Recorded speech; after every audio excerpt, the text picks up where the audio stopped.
اب یہ دور پہلا دور گزر گیا اور حدیثیں نشر ہی نہیں ہو رہی، دین پتہ ہی نہیں چل رہا، نبی کیا کہہ کے گئے تھے، وضو کے احکامات کیا تھے، غسل کے احکامات کیا تھے، صدقہ کس کو دینا ہے، زکوٰۃ کیسے دینی ہے، یہ تمام نصاب جو 23 سال میں نبی نے مرتب کیا تھا، جو آنے والے اس پہلے دور میں آگے منتقل ہونا تھا، وہ ہوا ہی نہیں۔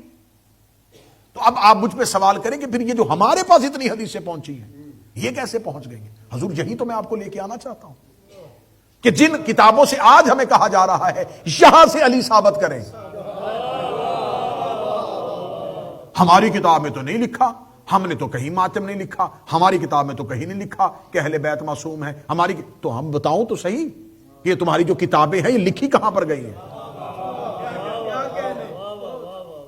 حدیث بیان کرنے پر پابندی، حدیث نشر کرنے پر پابندی، کیا پہلے خلیفہ کے دور میں صرف؟ نہیں، دوسرے خلیفہ کے دور میں اور زیادہ سختی کر دی گئی، بلکہ یہاں تک لکھا گیا اہل سنت کتابوں میں کہ دوسرے خلیفہ اپنے گورنر کوفہ کو جب بھیج رہے تھے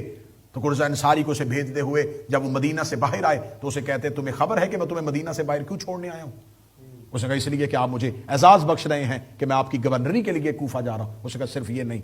میں تمہیں اس لیے بھیج رہا ہوں کہ تم جہاں جا رہے ہو وہاں لوگ نئے نئے مسلمان ہوئے، خبردار وہاں پر نبی کی کوئی حدیث نہ پڑھنا، نبی کی کوئی سنت ان کے سامنے بیان نہ کرنا، انہیں صرف قرآن پڑھنے دینا۔ اب جب یہ دور چل رہا تھا اور یہ ایک دور چل رہا ہے، پھر اس کے بعد تیسرے خلیفہ کا دور آیا، تو تیسرے خلیفہ کے دور میں 12 سال گزر گئے تھے کانوں کو حدیث سنے ہوئے، 12 سال گزر گئے تھے، اور وہ علی اس کے گھر سے نکلنے پر پابندی تھی، امیر المومنین مسجد میں آ کے نماز بھی نہیں پڑھا سکتے تھے، علی کو گھر کے اندر محصور کیا ہوا تھا، فرادہ نماز پڑھنے کے لیے علی کبھی کبھار مسجد میں آ سکتے ہیں، لیکن علی مسجد میں باجماعت نماز ادا نہیں کروا سکتے۔ امیر المومنین کے چند اصحاب علی کے گھر میں علی کے پیچھے نماز ادا کرتے تھے، امیر المومنین گھر میں۔ اب یہ علی گھر میں ہے؟ نہیں،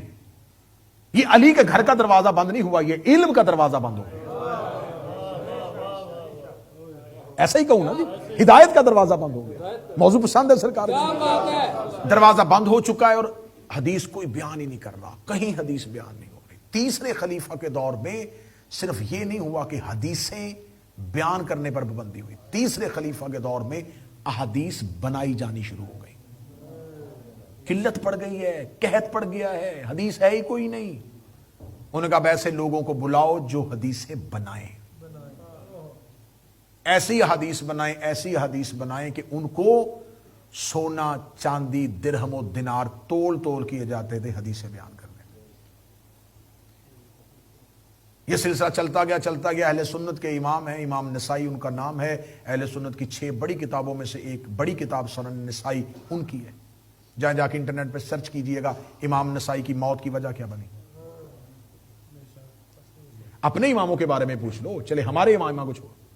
یہ پتا کرو میں اہل سنت سے مخاطب ہوں کہ امام نسائی کی موت کی وجہ کیا بنی۔ امام نسائی کی موت کی وجہ کیا بنی؟ یہ امام المحدثین تھا، اسے بڑی حدیثیں یاد تھی،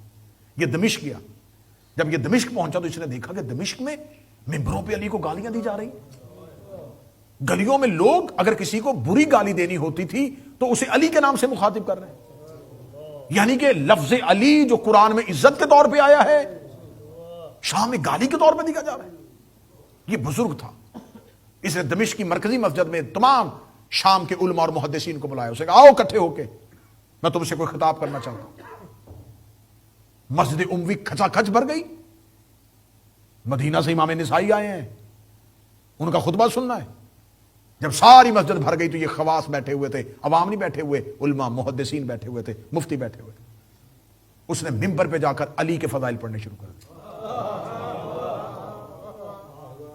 شام کے کانوں نے کبھی علی کا فضائل سنا ہی نہیں تھا، مگر یہ کس کے فضائل پڑھ رہا ہے، کس علی کی بات کر رہا ہے؟ اور وہ حدیث پہ حدیث رسول کی، حدیث پہ حدیث، میں نے نبی کو یہ کہتے سنا، نبی نے یہ کہا، سند کے ساتھ نبی کی حدیثیں علی کی شان میں پڑھ رہا ہے۔ اگلے دن پھر لوگ آئے، انہوں نے پھر علی پڑھا، 3 دن میں انہوں نے 180 حدیثیں شام والوں کو علی کی شان میں سنائی۔